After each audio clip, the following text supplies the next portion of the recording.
اور کیسے ہمارے ہر امتی کا یقین مال سے ہٹ کر اعمال کی طرف بن جائے، مال کی محنت کو چھوڑ کر اعمال کی محنت میں لگنے والے بن۔ تو ہر نبی نے اس لائن سے محنت کی، تو جو نبیوں کی بات کو مان لیتے تھے وہ کامیاب ہو جاتے تھے، جو نبیوں کی بات کا انکار کرتے تھے وہ ناکام ہو جاتے تھے۔ تو آخر میں رسول پاک علیہ السلام تشریف لائے، تو آپ علیہ السلام نے بھی اسی بنیاد پر محنت کی، اور سب سے پہلی محنت جو انبیاء کرام کرتے تھے وہ لوگوں کے دلوں پر کرتے تھے، کہ لوگوں کے دلوں سے غلط یقین نکل جائے اور لوگوں کے دلوں میں صحیح یقین آ جائے۔ تو صحیح یقین کیا ہے؟ لا الہ الا اللہ محمد الرسول اللہ، یہ صحیح یقین والا کلمہ ہے کہ اللہ پاک کی ذات عالی سے سب کچھ ہونے کا یقین، اور مخلوق سے اللہ کے حکم اور ارادے کے بغیر کچھ بھی نہ ہونے کا یقین۔ حضرت محمد صلی اللہ علیہ وسلم کے طریقوں میں دونوں جہانوں کی کامیابی ہے، اور غیروں کے طریقوں میں دونوں جہانوں کی ناکامی ہے، اس بات کا یقین آ جائے۔ آج تک جو کچھ بھی ہوا ایک اکیلے اللہ پاک کے چاہنے سے ہوا، آج بھی جو کچھ ہو رہا ہے ایک اکیلے اللہ کے چاہنے سے ہو رہا ہے، آئندہ بھی جو کچھ ہوگا ایک اکیلے اللہ پاک کے چاہنے سے ہی ہوگا۔ اللہ پاک کی چاہت کا نام وجود ہے، اللہ تعالیٰ کے سوا جو کچھ بھی ہے یہ اللہ کا غیر ہے، اور یہ بنا ہوا ہے، اس کے بنانے والے اللہ پاک ہیں۔ تو بنے ہوئے سے کچھ نہیں ہوتا، بنانے والے سے سب کچھ ہوتا ہے۔ تو اس بات پہ یقین دلوں میں آ جائے۔ اللہ پاک کے حکم سے بارشیں برستی ہیں، اور اللہ پاک کے حکم سے زمین سے کھیتیاں اگتی ہیں۔ اللہ پاک جس کو چاہتے ہیں بادشاہ عطا فرماتے ہیں، جس سے چاہتے ہیں بادشاہ کو چھین لیتے ہیں، جس کو چاہتے ہیں عزت دیتے ہیں، جس کو چاہتے ہیں ذلت دیتے ہیں، زندہ سے مردہ کو نکالتے ہیں، مردہ سے زندہ کو نکالتے ہیں۔ تو اللہ تعالیٰ کی چاہت کا نام وجود ہے۔ ساری چیزوں کے مالک بھی اللہ، سارے حالات کے مالک بھی اللہ۔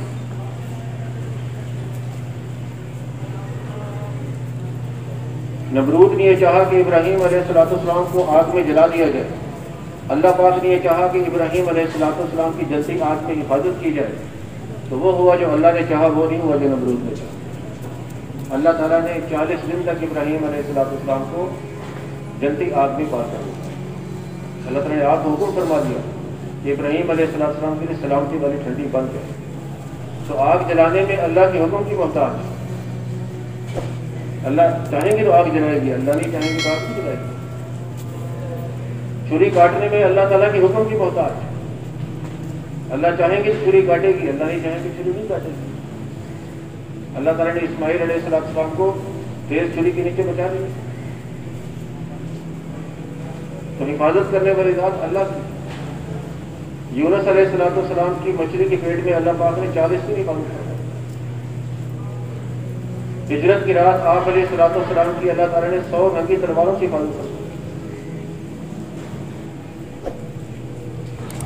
یہ لا الہ الا اللہ، جو اللہ چاہتے ہیں وہ ہوتا ہے، جو اللہ کا غیر چاہتا ہے وہ نہیں ہوتا جب تک اللہ نہ چاہتا۔ تو انبیاء کرام کی سب سے پہلی محنت یہی ہوتی تھی کہ ملک سے ہمارے کام نہیں بنیں گے، چیزوں سے ہمارے کام نہیں بنیں گے، مال سے ہمارے کام نہیں بنیں گے، عہدوں سے ڈگریوں سے ہمارے کام نہیں بنیں گے جب تک اللہ نہیں چاہے۔ اللہ چاہے تو ملک کے ساتھ زندگی بنا دے، اللہ چاہے تو ملک کے بغیر بنا دے۔ اللہ چاہے تو مال کے ساتھ زندگی بنا دے، اللہ چاہے تو مال کے بغیر بنا دے۔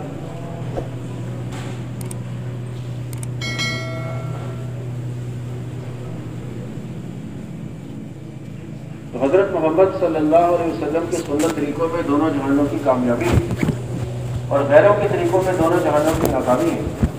تو ہماری 24 گھنٹے کی زندگی میں نبی پاک علیہ السلام کے مبارک طریقے زندہ ہوں۔ حضور علیہ السلام کے ارشاد مقبول ہے کہ جس نے میری امت کے فساد کے زمانے میں میری ایک سنت کو مضبوطی سے پکڑ لیا اس کو 100 سنتوں کا چھوڑ دیا۔ جس نے میری بیٹی کی سنت کو زندہ کیا اس نے مجھ سے محبت کی، اور جس نے مجھ سے محبت کی وہ جنت میں میرے ساتھ۔ اللہ تعالیٰ میں توفیق ہوئی جب 24 گھنٹے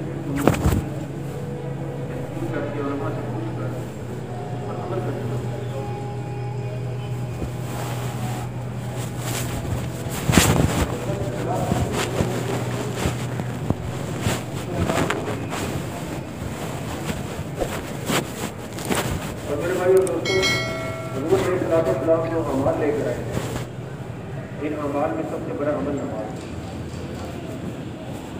یہ نماز دین کا ستون ہے۔ جس نے نماز کو قائم کیا اس نے دین کو قائم کیا، جس نے نماز کو گرا دیا اس نے دین کو۔ اللہ تعالیٰ نے دنیا میں سب سے پہلے نماز کو فرض فرمایا اور قیامت والے دن سب سے پہلے نماز کا حساب ہوگا۔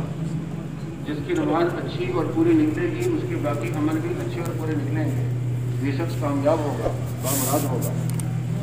اور جس کی نماز میں کمی نکلے گی اس کے باقی اعمال میں بھی کمی نکلے گی اور یہ شخص ناکام اور ہارنے والا ہوگا۔ اور 5 وقت کی نمازوں کا اہتمام کرنے والے بندے، وضو بھی اچھے طریقے سے کرنا اور نماز کو وقت پر پڑھنا اور باجماعت پڑھنا، تکبیر اولیٰ کے ساتھ پڑھنا، وضو کے ساتھ پڑھنا۔ جو نماز کو ایسے طریقے سے پڑھے گا تو نماز روشن اور چمکدار بن کے اللہ کے پاس جائے گا۔ اور نمازی کے لیے دعا دیتی ہے کہ اللہ تعالیٰ تیری بھی ایسی حفاظت فرمائی جیسے تو میری حفاظت فرمائی۔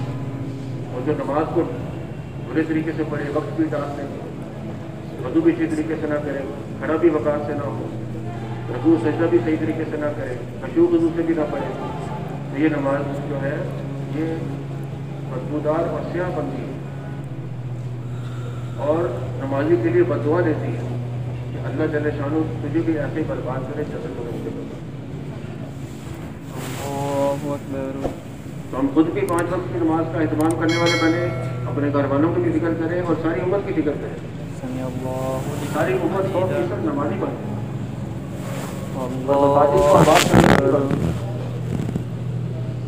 مسجدیں آباد ہوں گی ہمارے گھر آباد ہوں گے، اگر مسجدیں غیر آباد ہوں گی خدا نہ خواستہ ہمارے گھر بھی غیر آباد ہوگا۔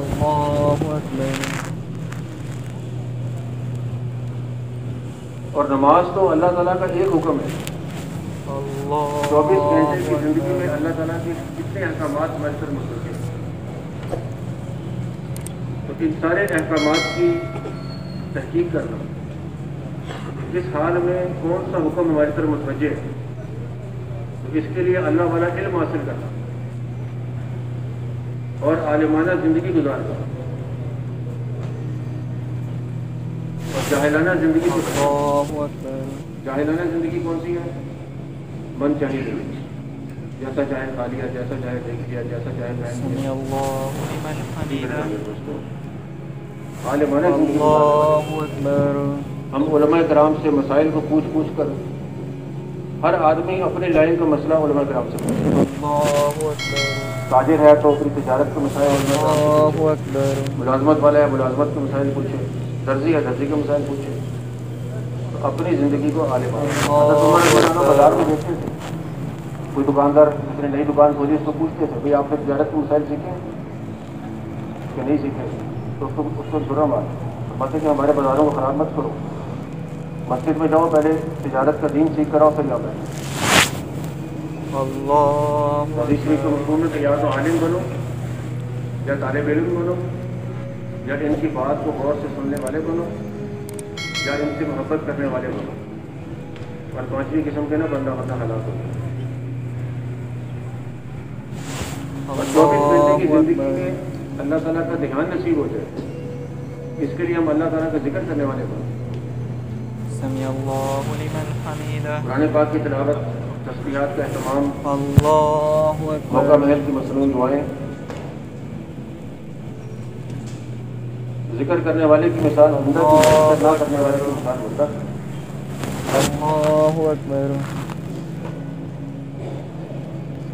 اور اپنے اخلاق کو حضور علیہ الصلوۃ والسلام کے مبارک اخلاق حضور صلی اللہ علیہ وسلم کی نہج پر امت سے معاملہ کرنا، اپنے بڑوں کا ادب کرنا، چھوٹوں پر شفقت کرنا، علماء کرام کی قدر کرنا، اولین اور آخرین کے اخلاق کیا ہے کہ جو تم پر ظلم کرے اس کو معاف کر دو، جو محروم کرے اس کو عطا کرو، جو سوئے اس کے ساتھ جوڑو۔ اللہ اکبر۔ اور جتنے بھی اعمال ہیں ان سب کو اللہ کی رضا کے لیے کرنا، اخلاص کے ساتھ۔ اللہ اکبر۔